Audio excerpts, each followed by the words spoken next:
keep in mind we're live on YouTube, so Be careful what you say. assume you're live right now. Yep. We're streaming. It's gonna take a minute, but assume we're live. There you go. Yep, no, we're live. All right, cool. Let me just adjust the YouTube settings.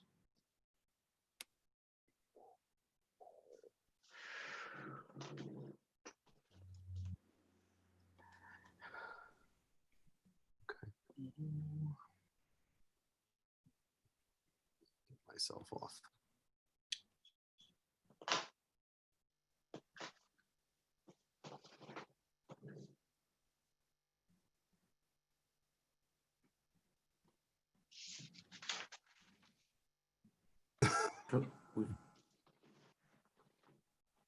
Yeah, Liz, I gotcha. She wants to come in. This V wants to come in. I gotcha. Good, Steve. You can let everybody in. All right, here we go. All right, they're all coming in. Welcome to the meeting, everyone. Is the makeup artist coming in also? Oh, yeah. Exactly. Well, there's Lynn Albanus. Steve, I'm just gonna turn the waiting room off. Yeah, so they just come in now. Everybody's muted. They cannot unmute. Oh, did you disable that already? Yeah. Come on. They're still joining. Miss King. Jocelyn. Okay. All right. You want to do a local record also, Steve? I will. Just to be safe, I'm going to do a cloud record, and we got that going too, just as a backup. Yeah, we're ready to go. Everyone should be in. We have one joining. They'll come right in.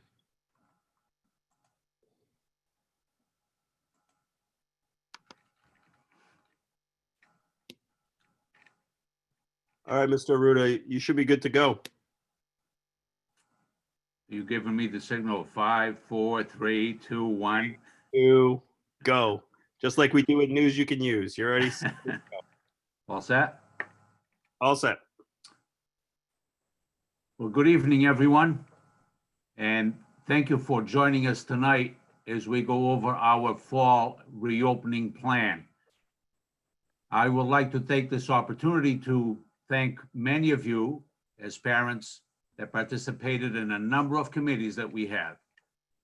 We worked and continue to work in concert with you to obtain the safest and the best possible reopening of our school community. So once again, thank you for all that you have done together with us. The format for this evening is that we will have attendees will be joining via Zoom, and we will also have live streaming through our Portsmouth School Department YouTube channel. We will be reviewing our school plan according to 3 critical areas: the area of operations, health and safety, and instruction and supports.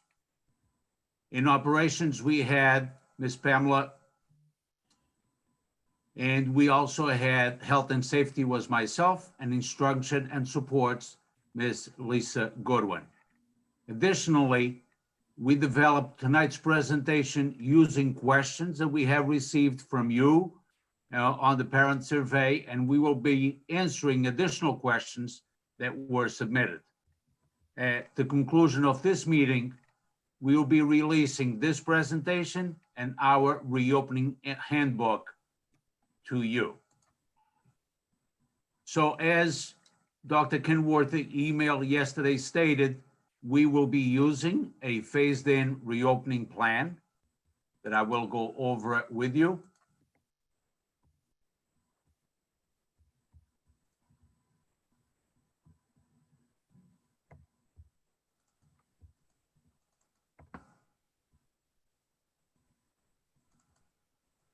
Can you see that, Joelle?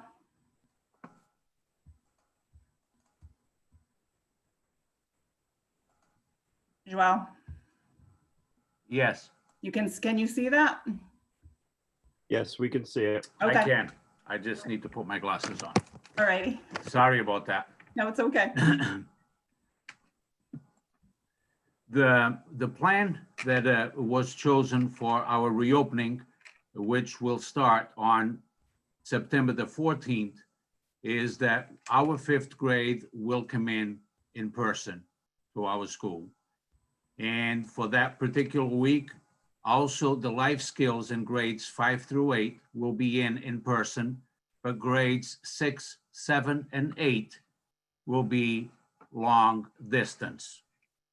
The following week, the week of the 21st, on Monday, we will have 5th grade in person, life skills 5th to 8th grade also in person, and then grades 6, 7, and 8 in distance learning.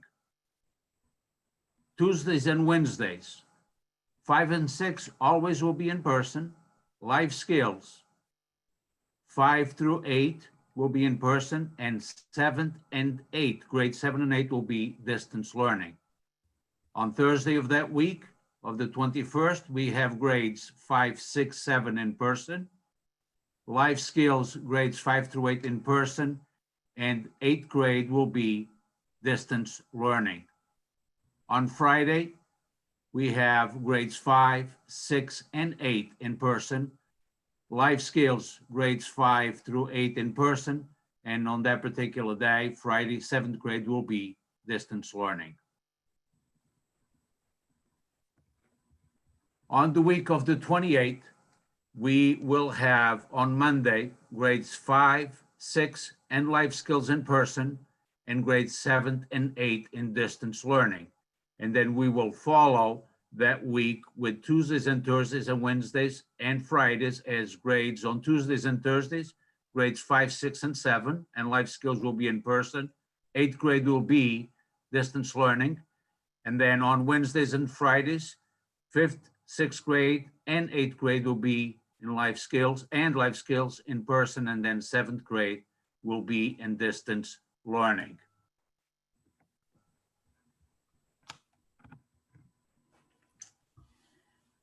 I'm Lisa Goodwin, and I'm the assistant principal for teaching and learning, and I'm going to be talking about our distance learning plan for the middle school. So in grades 5 through 8, middle school, all grades, distance learning students will be instructed by their PMS teacher and be included in the class list. Distance learning students will have access to Google Classroom, all assignments, and unified arts classes. Distance learning students will be integrated into instruction as much as the classroom teacher feels is appropriate based on the design of the lesson. Teachers are responsible for coordinating all efforts to support distance learning students. At the middle school, the student support team will coordinate efforts to provide academic and/or social emotional support for distance learning students. Distance learning students will be assigned to appropriate team members supporting the student and their family. They will be a contact point. They will monitor attendance, submission of assignments, and the success of their academic plan. Our student support team at PMS includes administration, classroom teachers, instructional coaches, school counselors, social worker, our school psychologist, our interventionists, special educators, our student assistance counselor, and our student support specialist. Members at the table can vary depending on the area of need.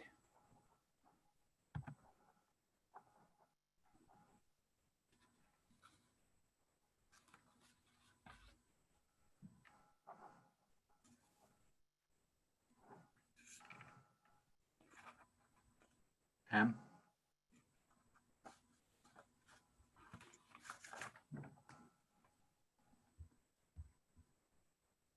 There we go. Sorry, the host had to unmute me. Good evening, everybody. Pamela Storm, Director of Student Services, and I was chair of the operations team for the middle school. So I'm going to go over transportation, arrivals, and dismissals with you right now.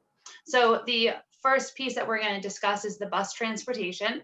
So we know that busing available is limited due to the ride guidelines. The district is making every attempt to provide busing as much as we can and much as possible. Students must wear a face mask covering at all times when they are riding the bus. They will be riding on the same bus in the morning as well as the afternoon. There are no exceptions to this. If a student does arrive at the bus stop, getting ready to enter the bus, if they do not have a face mask, the bus company will have some available to give to your student to ride the bus. Those families who did fill out the transportation survey to work on securing a spot will receive a confirmation if a seat is available on the bus for their child. So you can look for that communication coming from the district. All right, the next one, this is all the fun, arrival and dismissals. So I felt that I wanted to give you a map. For the most part, the traffic patterns have stayed the same. The operations team, they did an amazing job really working together and pinpointing and finalizing, what's going to be safe for our students, what's going to be safe for our community, as well as streamlining this dismissal process. So if you look at Jepson Lane, the green line is going to be your car drop-off route. That is going to be in the AM as well as PM. So that's also going to be where you're the same traffic pattern that you're picking up your students in the afternoon. The red line is the bus drop-off route. So those two routes have not changed from previous. We felt that was important to deliver some type of consistency to the community. You also are going to see that there are two crosswalks. So for our families that live across on Omni Knoll and Sisson Pond, we want to make sure that our students are using those crosswalks. And I'll speak a little bit more to that as I go through the slides. Lisa, go ahead. Okay. Thank you. Okay, arrivals. So knowing that the map, and you will have access to this later, so you'll be entering the same way you did previously, that I'm calling that entrance number 2, the Sisson Pond Road entrance, and stay to the right as well as going up in front of the school. So we do have some tiered drop-off times. Grade 5 and 6 will start drop-off at 7:50 in the morning. Grade 7 and 8 will start drop-off at 8 a.m. Cars should pull up to the drop-off sign, which for a visual cue is by where our mailbox is. It will be monitored by a faculty member on duty to assist with the traffic flow pattern. Students should exit the vehicle curbside when possible. If students are not curbside and they exit the passenger side of the vehicle, we ask that the students are crossing in front of their drop-off vehicle as another layered safety measure. For efficiency, we ask that students are ready to exit their car with all the materials needed. We really want to try to avoid opening the trunk or opening the back door, because all these seconds will add up to minutes, which could potentially add to a backup on Jepson Lane. So we really would appreciate your patience and your cooperation with making sure that your students have all their belongings either on the floor with them or on their lap as you're arriving at school for a nice, smooth transition to keep the flow of traffic going. We also ask that only students exit the car and not the parents trying to open up back doors and trunks and so forth. As well as, actually, I'm going to go back. Lisa, could you just go back 1 second? Sorry. Within the drop-off procedures, so when the students disembark the cars and they are heading into the building, grade 5 and 6 are going to enter by the gym lobby doors. There will be plenty of signage out there directing your child where they need to enter the building, following all of our social distance guidelines. So grade 5 and 6 students will enter when you are dropping off by the gym lobby doors. Grade 7 and 8 students are going to enter through the main lobby doors and head straight down to their wings. All set, Lisa? Okay, the school buses are following their same traffic pattern. We will be able to unload 3 buses at a time following our social distance guidelines. Grade 5 and 6 will have the first drop off like normal and then head to their respective doors, following their guidelines and heading into their homerooms. Grades 7 and 8, the buses will pull around and drop them off, and they will enter their respective doors as well. Staff are always out there to meet and greet the students to make sure that they're following their guidelines and seeing if they need any help with directions on where they need to proceed. For our walkers at Sisson Pond, as well as some that come from the side, if they are crossing, we ask that they do use the crosswalks. There will be a staff member present at the crosswalk from 7:45 to 8 a.m. We'll have traffic vests for those staff members, as well as the police will also be making their rounds to make sure that road is safe for everybody. Late arrivals. So, we're handling everything with grace, and we understand the traffic patterning is gonna, it might take longer than usual. But if you are arriving, 9:30, 10 o'clock from a doctor's appointment or so on, we ask that when you do arrive that you call the main office and verbally check in your child. The child will obviously leave your vehicle and head towards the school. A staff member will meet your child at the entrance door following the social distance guidelines. And then check them in to make sure that we mark them present for the day, and then they'll be able to head to their classes. If you did come from a doctor's appointment and you would like to provide that appointment confirmation letter for an excused tardy, you may do so. And you can also do it electronically, and we included the fax number for you. All set. All right, dismissals. Parent pickup. So this year, knowing the influx in cars that we're going to have because we had a decrease in students because of the guidelines on the bus, we have, I have worked with Hathaway, with Principal Little, and really trying to figure out how we're going to streamline this dismissal process, keeping those guidelines and keeping our students safe. And safety has been our #1 goal. So in order for us to promote safety and structure during this dismissal process, we are going to be using an app on our iPads or Androids called iDismiss for our dismissal procedures. So within iDismiss, I'll talk a little bit about what it is and then what it means for you. So iDismiss, as you enter, each student is assigned a placard number, and I will talk a little bit more about that in a couple of seconds. But iDismiss logs in the list of cars, the specialized numbers that you will receive on your placards as you arrive. It matches with your student and the teacher that your student currently has at the end of the day for dismissal. When your student's teacher gets notified that their pickup is here, that teacher dismisses the student to the front of the school. When that teacher dismisses, there also will be what's called a gatekeeper outside of those exit doors, the gym lobby doors for 5th and 6th, or the main office lobby doors for 7th and 8th. And we'll also be checking them off the app for a streamlined process. So students will only be leaving their classrooms if they are one of the first 12 cars that have been logged in. So what does this mean for me as a parent of a Portsmouth Middle School student? So here's how it's going to work. When you arrive on the property to pick up your child in the car lane, so you're following that same drop-off pattern that you did in the morning, except now you're picking up. You're going to display your school-issued placard on your rearview mirror or your dashboard. So I'll talk a little bit more about the placards. So every student will have a specialized number, and those all will be school issued. We have to make sure that we're following safety protocols, so we'll only be issuing one placard at this time, and then we'll talk about carpools in a couple of seconds too. As you arrive in that car pickup lane, there will be a staff member that will be entering your placard number. That number has been assigned to your child.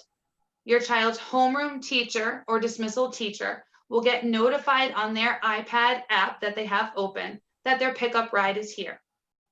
Upon exiting the building, the staff member, that gatekeeper, will also check off that your student is leaving the building. It is imperative that families are also adhering to the assigned pickup times for that backlog on Jepson as well.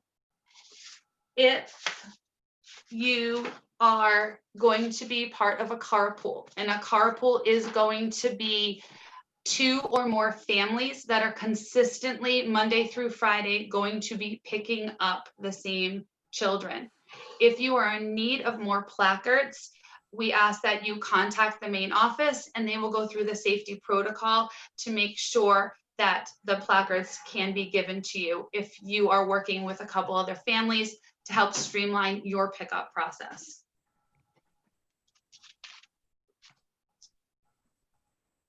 I think the next one, Lisa. For the buses, students will remain in their classroom until their buses are called. The bus pickup time has not changed. The buses will still be getting called and be leaving from 2:30 to 2:45. The walkers in the area will be dismissed by their classroom teacher at 2:45. So we'll also make sure that there is a crossing guard available for those students that do need to cross Jepson Lane.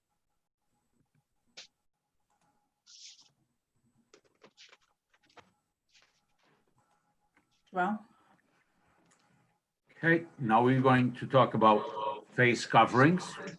And the Portsmouth School Department requires that all students, staff, and any visitors wear a face covering according to the Portsmouth School Committee policy. did you want I to can go go over over the policy for you, yes. Okay.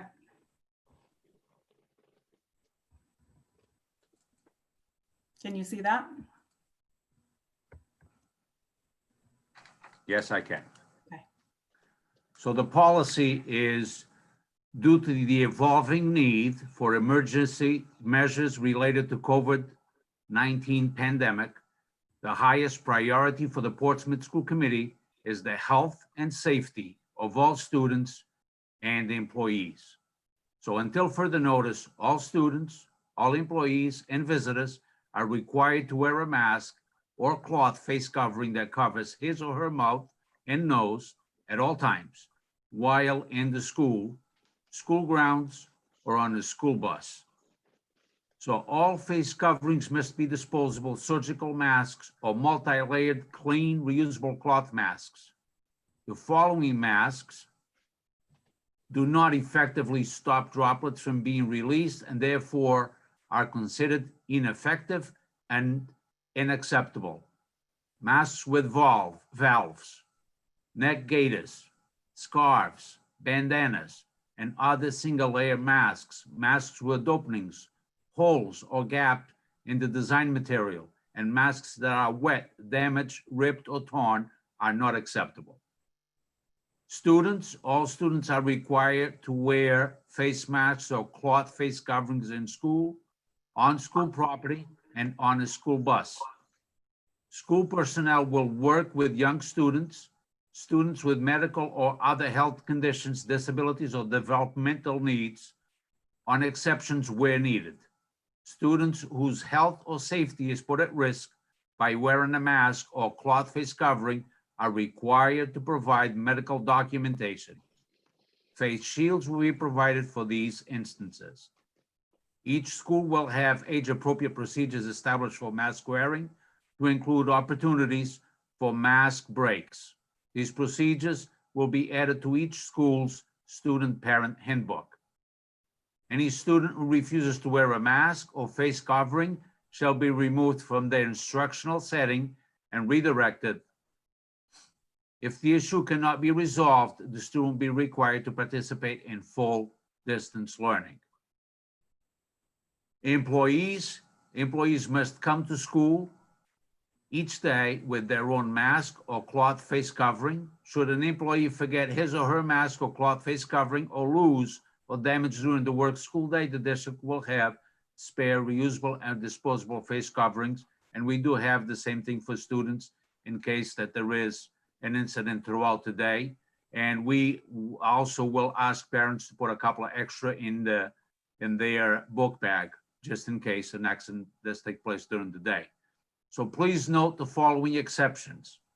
Employees whose health or safety is put at risk by wearing a mask or cloth face covering are required to provide medical documentation. Face shields will be provided for these instances. Employees who work on their own in an enclosed space are permitted to remove their mask if they are seated at least 6 feet from the doorway. However, they must wear their mask on face covering all other times. Employees who wish to eat or drink may remove their masks to do so, provided that they are situated 6 feet away from others, perform the necessary hand hygiene, and replace the mask when they are done. Any employee who refuses to wear a mask or face covering shall be placed on administrative leave as a first step until such time as the mask wearing issue is resolved. Now about the visitors, all visitors to the Portsmouth School Department shall be required to wear a mask or face covering while present in any school building, facility, and anywhere on school property grounds. This policy is to be enforced for any person or entity using the Portsmouth School Department facilities or on school grounds at any time. So also mask breaks are planned during recess for our students, lunch, and any other instruction time that occurs outside and socially distanced. Now we'll be talking about ventilation. The CDC guidance on ventilation for school, and this was updated the 21st of this month. So in order of the suggested steps, they increase outdoor air ventilation. I'll explain that on the very next slide. Use fans to increase the effectiveness of open windows. Ensure ventilation systems operate properly, improve air filtration, and use portable high efficiency particulate air filtration systems in high-risk areas.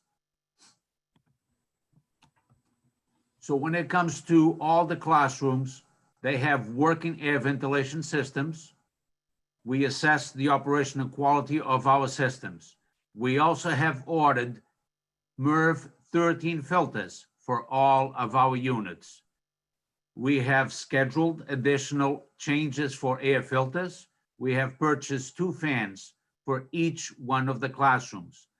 Recommended classroom setup for maximum ventilation is all windows will be open, 1 fan by the window blowing out, 1 other fan at the opposite end of the classroom blowing in, not directly on any individual. So we also have purchased portable, high efficiency particulate air filtration systems for indoor spaces without windows. All of these spaces also have fully functioning air ventilation systems. This is an additional piece.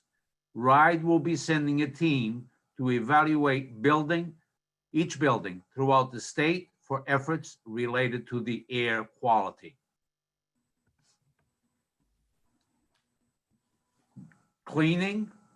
Our custodial schedules have been adjusted to maximize coverage during the school day in the restrooms, classroom needs, and meal locations. And what we mean with that is that some of the custodials that were in the second shift, we have staggered starting times and ending times now, so we can have more help during the day while students are in school. Each building will get 1 additional custodial position that will be primarily for disinfecting high touch or high traffic areas on a constant schedule. Doorknobs, main offices, counters, etc. Indoor daily cleaning and disinfecting will be done with Virex, which is a spray bottle with paper towels. It will also be available in each one of the classrooms. Indoor and outdoor surfaces will be sanitized at the end of each week with Max Clean. This is a product that kills viruses and it prevents the spread, including coronavirus, for up to 4 weeks, but we are applying it on a weekly basis to take extra precautions.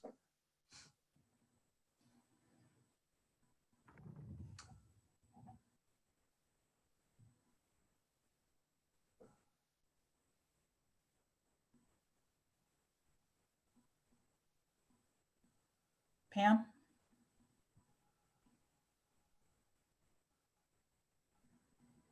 All right, there we go. Within visitors for our school, they are going to be very limited in order to reduce that exposure to the virus. If parents or guardians need to enter the school building, it will be limited to 1 per student. And we do have the ring buzzer in that first area. So that will also help us. The PSD volunteer program will not operate, unfortunately, during the 2021 year. Any visitor who does enter the school building will be required to wear a face covering, enter and exit the building through 1 location, and provide a contact phone number for a log that is required to be maintained for that contact tracing. So here you see a sampling of a couple of our classrooms as well as the hallway. So 1 classroom, the middle school, we actually have a blessing where we had our learning centers where we could take 4 classrooms and make them into 2 beautiful classrooms and maintain that 6 feet in between each desk. So the first picture all the way to the left, you will see a set of 24 desks that are center to center 6 feet apart. There'll be 1 teacher desk in there, and that teacher does have the Virex, the antibacterial, I don't think I'm gonna bring. Yes, they'll have the hand sanitizer. The middle picture is a combination of a science lab that has been broken down into a full regular ed classroom. So there will be some students at desks that are center to center 6 feet apart. And then the far end are the science labs where students will be staggered opposite corner to corner to maintain that 6 feet of social distancing. The last picture on the right is what the students are going to see in every single hallway, but it will be either a darker blue or a red tape in every single hallway. So there's a snap line that goes right down the middle that will center it out, passing on the right. So we have a left side and a right side. They're also going to see 12-inch hash marks every 6 feet throughout every single hallway. They're grade level hallways as well as the student support hallways as well.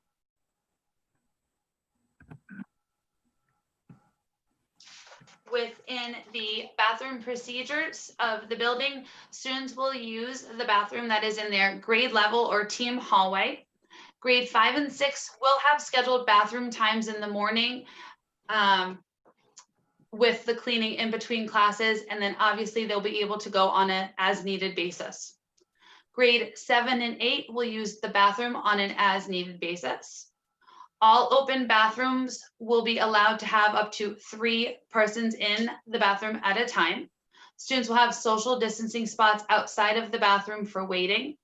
Traffic patterns will be put into place in order to encourage the social distancing, and signage has been posted. So we were able to order some amazing decals that the foot place markers. So those will be placed outside every single bathroom, spaced 6 feet apart. Everything in the bathroom is labeled use or not use. So we really are abiding by that social distance, using every other sink or every other stall, and everything is clearly marked and clearly labeled for all the students. All right, I'd like to thank everybody for their questions about what a typical day looks like.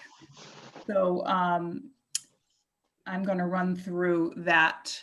All students, when they enter the building, whether they're dropped off or take the bus, can pick up a grab-and-go breakfast if they would like. It's going to be set up outside of the cafeteria so they can literally just walk by.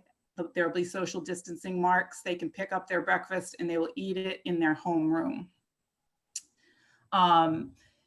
We aren't using the lockers this year. They're going to go directly to their homeroom and eat there. And there will be some homeroom procedures in the morning for lunch ordering and attendance. Now, all distance learning students will follow their schedule, both in person and in distance learning. Attendance will be taken in homeroom and at the beginning of each period. Teachers will be teaching both distance learning students and in-person students. Both synchronous and asynchronous lessons will be used, as well as a variety of assignments, both independent and collaborative. Distance learning students will also take part in all forms of assessment, same as their in-person classmates do. So whether you're in person or you're distance learning, we're going to follow the schedule, and the schedule includes 56-minute periods. We have some beautiful spaces outdoors for some classes to be held, weather permitting. The teachers are going to coordinate that. Everybody will have a 25-minute lunch every day, eaten in the classroom or outdoors. As part of the supply list, we have asked parents to send in beach towels and clipboards so that students can have their own spot outside. Recess will be provided in the schedule. Grades 5 and 6 will both have recess scheduled, as well as movement breaks. Grades 7 and 8 will have opportunities for movement breaks as needed. Unified arts classes are part of both schedules for both distance learning and in person. So regardless of which you choose, you will be participating in those classes. We've also added a Patriot block to our schedule this year, 5 days per week. It's also a 56-minute period, and that's when students will be receiving their intervention or their enrichment. And distance learning students will have opportunities for those just like their in-person classmates. We also have an advisory scheduled once per week for social emotional support. And again, both distance learning and in-person students will be able to take part in that.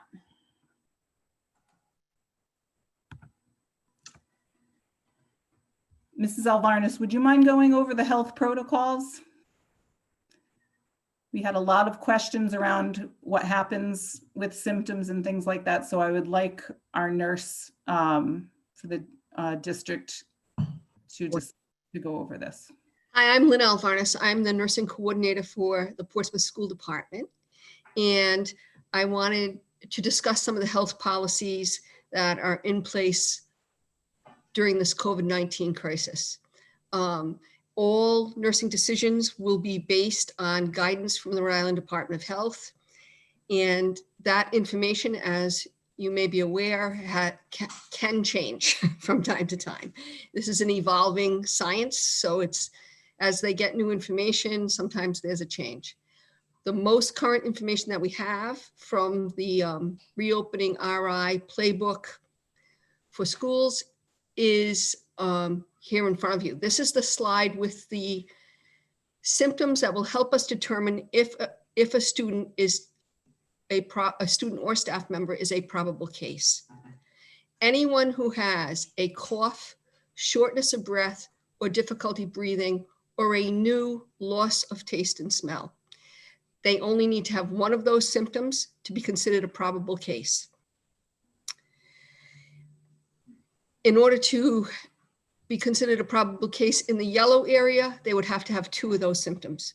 So fever and chills, muscle or body aches, headache, sore throat, fatigue, congestion or runny nose, which is new, nausea and vomiting, or diarrhea. So the health protocols that the state has come up with are on this slide. I'm gonna, because I can see people's pictures and can't see the whole slide, I'm going to, if you see me looking off, it's because I'm referring to the information I have here.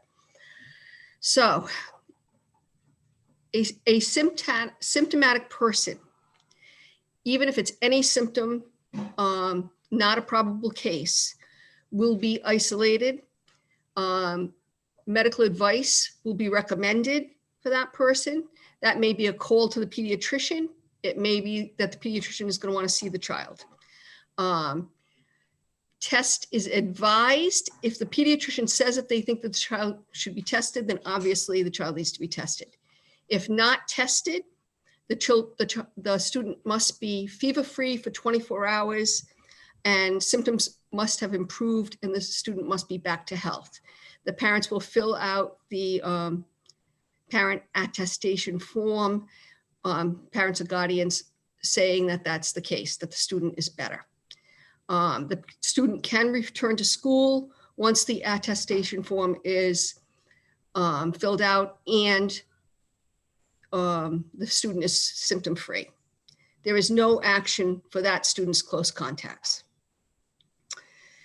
If a student is a probable case, they will be isolated with supervision in our isolation space. Medical advice will be recommended, and a test is recommended for all probable cases. In order to return to school, the parent or guardian must produce an attestation form and a test result. Close contacts, there will be no action taken while we're waiting for the close contact. So close contacts are not quarantined until the test result is positive. If a person tests positive, the child is isolated and quarantined for 10 days. It's a symptom-based strategy now. So once the 10 days have gone by, the student must be fever-free for 24 hours. And any other symptoms that they have had must have improved. And as it says, it must be 10 days since the symptoms appeared. Return to school will be parent or guardian attestation. And there's been a lot of talk about this. The Rhode Island Department of Health is not saying that the student should have a negative test. The reason for that is that science has shown that people can test positive for up to 90 days and not be able to shed virus and make other people sick. So that is why we've gone to a symptom-based strategy. Close contacts of the person who is positive must be quarantined for 14 days from the last day of the COVID victim's symptoms. So, example, a parent tests positive. The student will be quarantined for the time that the parent is quarantined, the 10 days that the parent is quarantined. On the last day, his or her quarantine day period starts. So it would be a total of 24 days.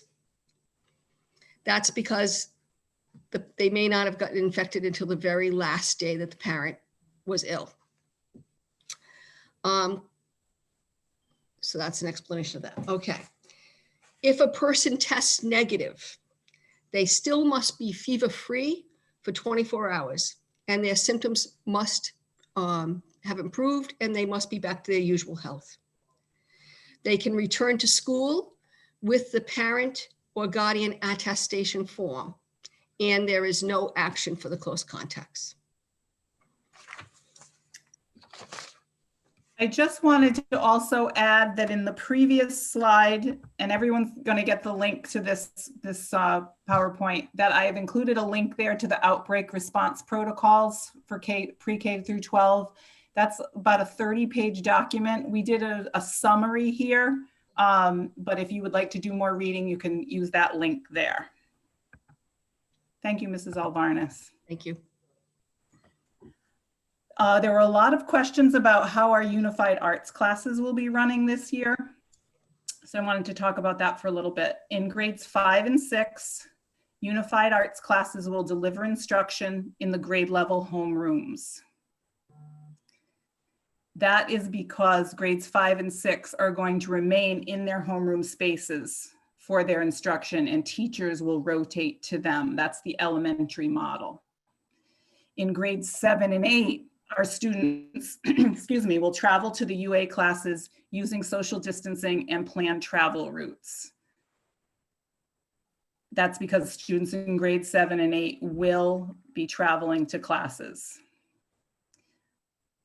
Our PE and health classes will be held. They will be utilizing outdoor spaces as much as weather permits, following the same as we talked about up above, coming to get their students in grade 5 and 6 or 7 and 8 traveling to them. In art, there will be no shared materials as in the past. So she will be giving bags of materials if students need something. And she also did send home a very good supply list. So if you need a copy of that, you can call the school if you did not receive one. Music, we are still obtaining further guidance from RIDE and the Rhode Island Department of Health. In the meantime, there'll be no singing or instrument playing in school until we receive that further guidance. This is an ongoing topic that we are waiting for some guidance on. Our computer engineering unified arts class will be using code.org resources and will be done on the Chromebook.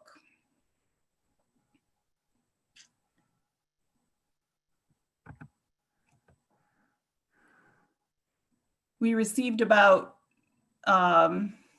40 questions from parents, and we have answered some of them here, some of the most popular or common ones. Pam, would you take this part? This slide? There we go. Sorry, when I put myself on mute because no one wants to hear my kids jumping. So the first question, will there be after school clubs or extra help? And then will there be a late bus? Unfortunately, no, there will not be any after school activities, and there will not be a late bus this school year. How does a parent fill out that daily COVID form? The form will be completed through your Aspen parent portal, and we will be forwarding those instructions to you very shortly. So please be on the lookout for that. Will students have lockers, and will they use the locker room for their PE classes?